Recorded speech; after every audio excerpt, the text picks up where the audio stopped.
실내 디자인에서 이 계기판이 차지하는 부분이 상당히 크죠. 운전자에게 다양한 정보를 제공해 주기 때문에.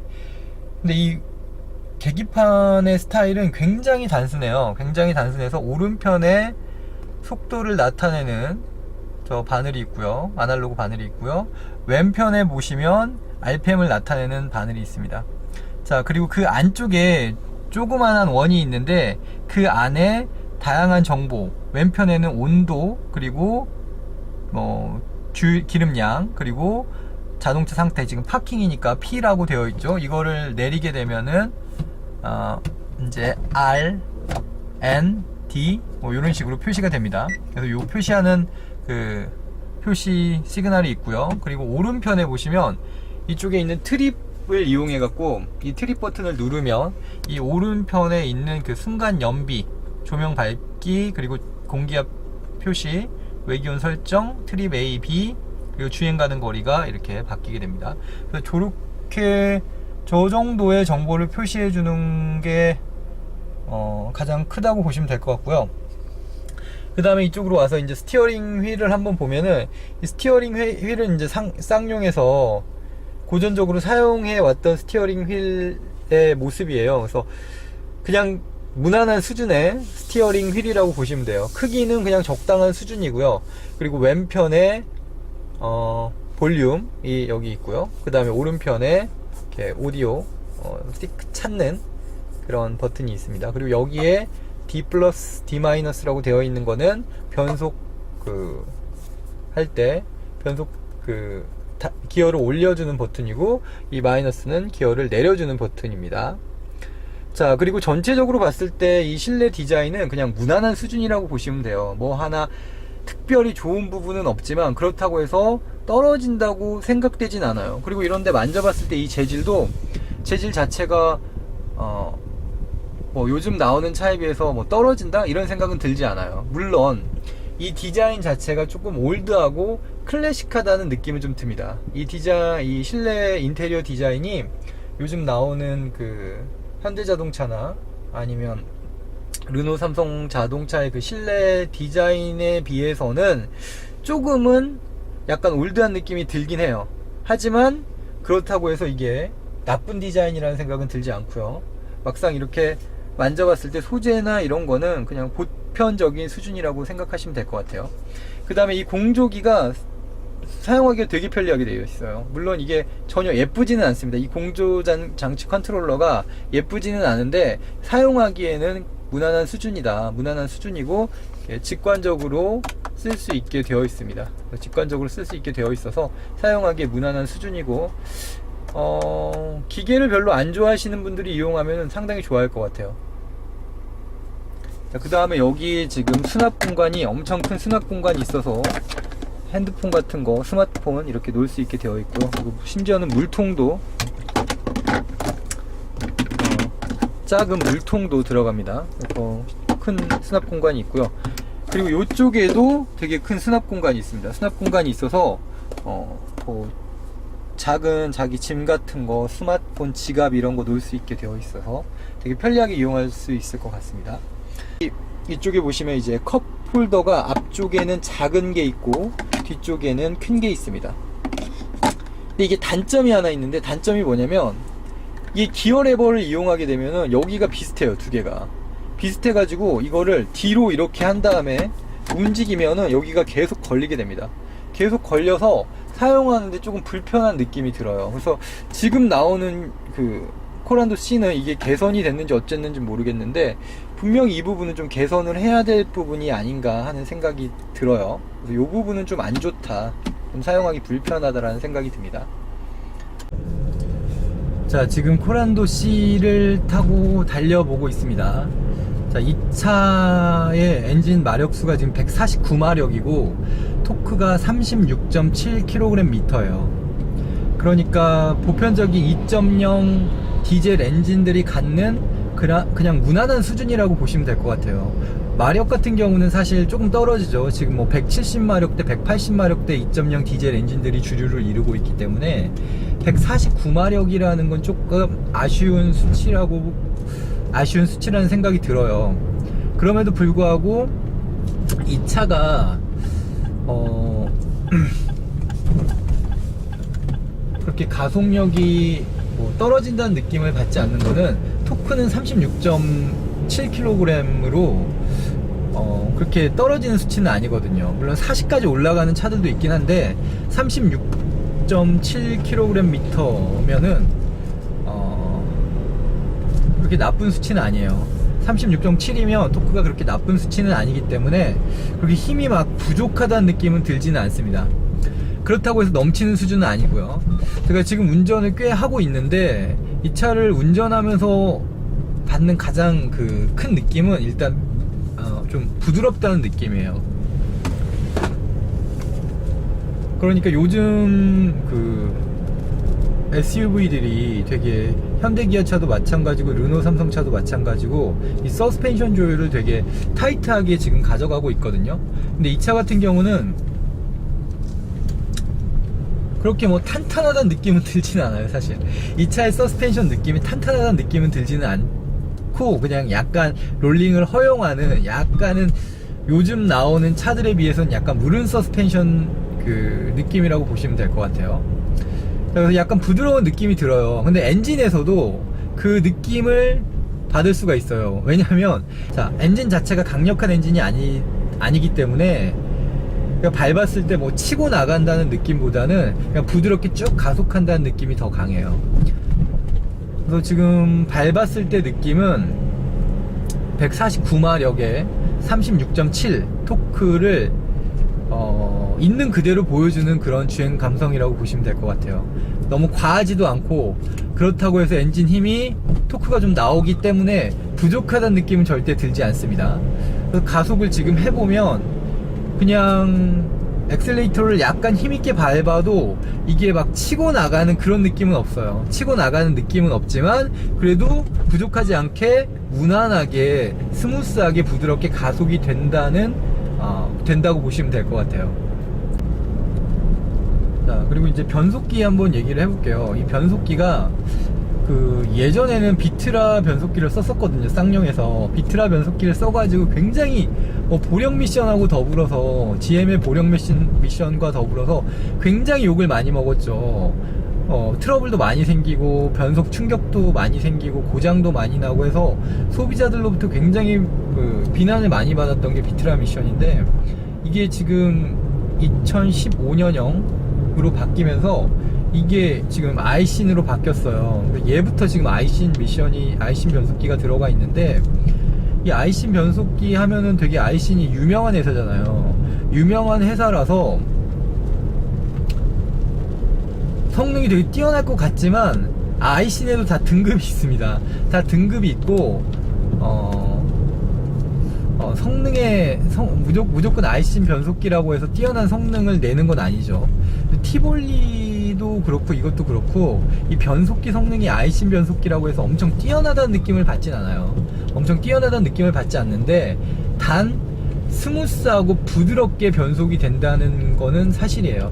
굉장히 이게 보통 디젤 차들이 토크가 있기 때문에 운전을 이렇게 격하게 뭐 밟았다 RPM을 올렸다 내렸다 하게 되면은 이 변속 느낌이 쿵쿵 하면서 변속이 이렇게 차가 울컥울컥 하는 느낌이 좀 오는 게 사실이거든요. 근데 이거 전혀 그런 느낌이 없습니다. 이렇게 밟았다가 놓아도 그냥 부드럽게 변속이 되게 부드럽게 되고 있다는 느낌을 받아요. 그래서 제가 보니까 이 변속이 아이신 변속기가 굉장히 부드럽게 변속기 자체도 부드럽지만 이 또 쌍용에서 좀 부드럽게 세팅을 한 것 같다는 지금 생각이 들어요. 그래서 부드럽게 세팅이 잘 되어 있어요.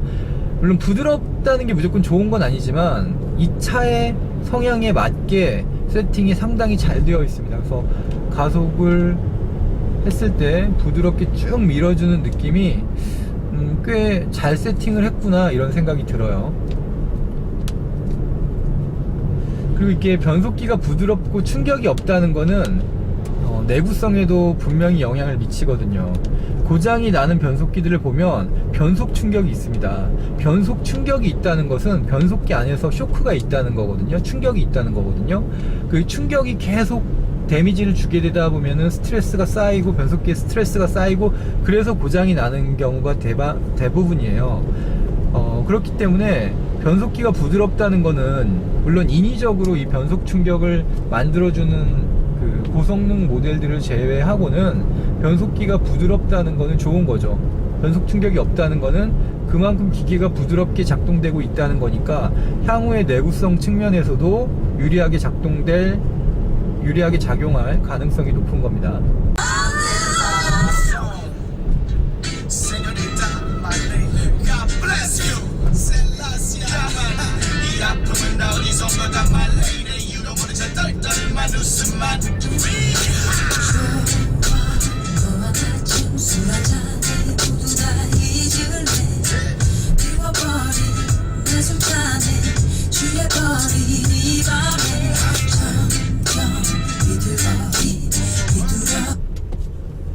자, 오디오 음질은 제가 뭐 오디오 전문가가 아니라서 뭐라고 딱히 드릴 말씀은 없는데 중저음은 없습니다. 중저음은 별로 살질 않고 그냥 고음에 집중한 그런 오디오라고 보시면 될 것 같아요. 그래서 오디오 성능은 조금 아쉬운 것 같아요. 아쉬운 것 같고 그렇게 성능이 좋은 오디오는 아니라는 거, 그거는 분명합니다. 자, 지금부터 제가 한번 그 RPM을 좀 살리고 속도를 살려갖고 한번 달려보도록 하겠습니다. 이게 오르막 구간이거든요. 되게 경사가 가파른 오르막 구간인데 여기서 지금 이 2.0 36.7 토크의 엔진과 아이신 변속기가 어떤 성능을 보여주는지 제가 한번 전달을 해드려 보도록 할게요. 지금 치고 나가는 느낌은 뭐 나쁘지 않습니다. 오르막이 상당한 오르막인데 역시 2.0 디젤 엔진답게 뭐 치고 나가는 느낌은 토크가 있기 때문에 그 토크를 살려서 주행을 한다면 뭐 얼마든지 충분한 가속을 끌어낼 수 있는 그런 수준이라고 생각이 돼요. 그래서 이렇게 주행을 해보면 주행 출력 대비, 그러니까 이게 149마력이라는 그 출력 대비 치고 나가는 느낌은 나쁘진 않습니다. 쭉쭉 잘 치고. 그래서 코너링을 지금 돌려보면은 그 격한 코너인데 코너를 돌려보면은 가속 페달 좀 밟으면서 돌려보고 있거든요. 돌려봤을 때 이 롤이 있기 때문에 서스펜션이 무르기 때문에 차가 좀 기울어지는 거는 있는데 아무래도 사륜구동 시스템이 들어가 있기 때문에 그래도 어느 정도 트랙션을 확보해 주고 있어요. 그래서 그렇게 엄청 불안하다는 느낌은 들지는 않습니다. 어느 정도 속도까지는. 물론 속도가 아주 많이 올라가면은 좀 불안할 것 같긴 한데 일반적인 속도에서는 그렇게 많이 불안하다는 느낌은 들진 않네요. 근데 이게 확실히 변속기도 그렇고 엔진도 그렇고 반응이 한 템포씩 느리다 보니까 자기가 원하는 구간에서 속도가 즉각 나오질 않아서 그거는 조금 아쉬운 부분이긴 한 것 같아요. 이렇게 격한 경사를 오르거나 격하게 속도를 좀 급하게 끌어내야 될 때는 좀 그런 속도가 바로 반응이 나오지 않는다는 거는 좀 아쉬운 부분인 것 같습니다. 자, 그래서 이 차를 제가 운전하면서 느낀 거는 좀 격하게 운전하고 싶다는 생각이 전혀 들지 않는 차입니다. 이 차는 왜냐면 내가 엑셀레이팅을 격하게 해도 좀 가혹하게 밟아도 차가 뭐 반응이 부드럽게 오기 때문에 격하게 운전하고 싶은 마음은 별로 들지는 않고요. 단 부드럽게 주행한다면 되게 만족감이 좋은 차인 것 같아요.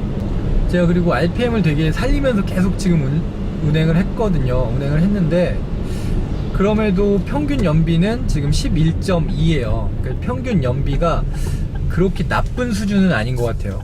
역시 디젤이 연비 면에서는 확실히 뭐 이 차가 무게가 있고 사륜구동 장치가 들어가 있긴 하지만 그래도 아무래도 그 RPM을 높게 쓰지 않기 때문에 높게 쓰지 않고 저속에서 토크가 나와주기 때문에 그런 덕분에 그런 토크를 저속에서 그 저 RPM에서 힘을 내주기 때문에 연료 소모가 아무래도 상대적으로 가솔린 자동차에 비해서는 적은 건 사실인 것 같습니다. 확실히 이게 터보 엔진이다 보니까 렉이 상당히 많이 느껴져요. 상당히 많이 느껴지고 이게 전체적으로 렉이에요. 엔진에서도 렉이 느껴지고 변속기에서도 렉이 느껴지고 이 핸들에서도 렉이 유격이 많이 느껴집니다. 그래서 이렇게 틀어보면은 뭐 그렇게 움직이지 않아요. 핸들 반응이 그냥 직진을 합니다. 직진을. 요즘에 제가 느끼는 건데, 요즘 차들이 다 대부분이 유럽 지향을 하고 있어요. 심지어는 미국 차들조차 되게 타이트한 주행 감성을 추구하고 있잖아요. 그래서 뭔가 좀 여유가 없는 것 같아. 자동차들이 다 타이트하고 꽉 조여놓은 것 같은 그런 느낌이 많이 들고 있어요. 요즘에 그게 대세인 것 같아요. 물론 BMW는 약간 느슨해지긴 했지만, 그렇기 때문에 오히려 저는 지금 현 시점에서 이렇게 좀 뭔가 여유를 줄 수 있는 좀 뭔가 여유가 마진이 있는 그런 이 엔진 세팅, 변속기 세팅, 이 핸들 유격 세팅이 꼭 나쁘지는 않다는 생각이 들어요. 좀 뭔가 여유를 운전자에게 줄 수 있다는 느낌이 들어서 저는 개인적으로 지금 되게 시승하는 동안 되게 만족하면서 시승을 하고 있습니다. 수동 모드를 한번 이용해 볼게요. 변속을 하면 되게 변속이 늦게 돼요. 지금 5단 올렸다가 다시 단수 한번 내려볼게요. 4단으로 내리면 1초 걸립니다. 내리고 1 하고 4단으로 변속이 돼요. 그러니까 즉각적으로 반응이 되는 게 아니라 약간 변속이 늦게 돼요. 약간 지연이 있습니다. 그러니까 그거를 염두에 두시고 운전을 하면은 되실 것 같아요. 사륜구동이 확실히 뒤가 미끄러지는 느낌이 조금 적습니다. 적어요. 확실히 돌아 나가는 느낌이 전륜에 비해서는, 물론 후륜하고는 비교가 조금 어렵고요. 전륜하고 이 똑같은 그 2.0 SUV, 이런 사이즈의 전륜구동 SUV하고 비교를 막바로 해본다면 확실히 사륜구동이 여러 가지 면에서, 그 안정감 면에서는 전륜에 비할 바는 안 되는 것 같습니다. 사륜이, 그러니까 전륜이 사륜에 비할 바는 아닌 것 같습니다. 그래서 사륜구동이 훨씬 전륜에 비해서 안정감이 있다 라고 말씀을 드릴 수 있을 것 같아요. 지금 코란도 C 오늘 좀 잠깐 시승을 한번 해봤는데요. 제가 개인적인 솔직한 느낌을 전달해 드리고 싶어서 지금 이 시승을 한번 해봤는데요. 자, 어떤 느낌이냐면 되게 편안한 느낌이에요. 차가, 그리고 되게 묵직하고 안정감을 줘요. 지금 운전자에게 안정감을 주고 있어요. 이 차가 뭐 그렇게 큰 차는 아니지만 약간 큰 차를 타고 있는 듯한 그런 안정감이 드는 건 사실이에요. 이거보다 좀 큰 SUV를 타고 있는 듯한 그런 무게감과 안정감을 줍니다, 이 차가. 그리고 약간의 유격이 있죠, 자동차에. 그 유격이라는 게 그 터보에서 느껴지는 렉도 꽤 있는 편이고요. 그 다음에 변속기에서 느껴지는 그 변속 지연도 있고요. 그리고 이 핸들에서 느껴지는 그 유격도 있습니다. 그래서 이게 반응이 운전을 했을 때 전체적으로 보면은 되게 한 템포 느린 반응이에요. 그래서 반응이 빠릿빠릿하게 오는 차들을 운전하다 보면은 되게 가속하고 싶은 느낌이 들잖아요. 그래서 저기 빨간불 켜져 있는데도 불구하고 저희가 가속을 한다고요. 가속 페달을 끝까지 밟으면서 가속을 하는데, 이 차는 그런 의지를 반감시킵니다. 그런 의지를 그냥 줄여줘요. 차가 알아서 그런 의지를 줄여주고 그냥 부드럽게 주행하라는 메시지를 차가 계속해서 전달해 줍니다. 그렇기 때문에 되게 차가 운전자로 하여금 편안한 느낌을 전달해 준다고 해야 될 것 같아요. 그래서 이 차는 나는 좀 편안하게 운전할 거야, 그리고 격한 주행이 싫고 준법 정신이 투철해, 그래서 안전운전 하는 게 좋아, 이런 분들에게는 정말 제격인 차인 거예요. 되게 그런 분들이 탄다면, 또 사륜까지 넣어서 탄다면 되게 안정감도 있고요. 되게 그런 분들이 탄다면 좋은 차일 것 같고요. 단 나는 좀 성미가 급해서 빨리빨리 반응하는 차가 좋아, 이런 분들에게는 절대 어울리지 않는 차입니다. 자, 근데 단 아쉬운 점은 브레이크가 너무 밀려요. 브레이크가 너무 밀려서 이 차가 지금 33,334km를 탔거든요. 근데 이제 브레이크 패드에 갈 때는 아니잖아요. 그 타이어도 그렇게 타이어가 아닌데, 브레이크를 밟으면 브레이크만큼은 유격이 이렇게 심하게 있으면 안 될 것 같은데, 브레이크조차도 되게 유격이 큰 것 같아요. 유격이 크고 브레이크를 밟았을 때 이 반응이 조금 느리고 또 쭉 미끄러진다는 느낌이 드는 거는 되게 아쉬운 점인 것 같습니다. 나머지 부분에서는 뭐 이 자동차의 세팅을 봤을 때 그럴 수 있다는 생각이 들지만 이 브레이크만큼은 좀 약간 튜닝을 하는 게 좀 패드나 이런 부분에서 튜닝을 좀 하는 게 안전하게 타는데 좀 도움이 되지 않을까 하는 생각이 듭니다.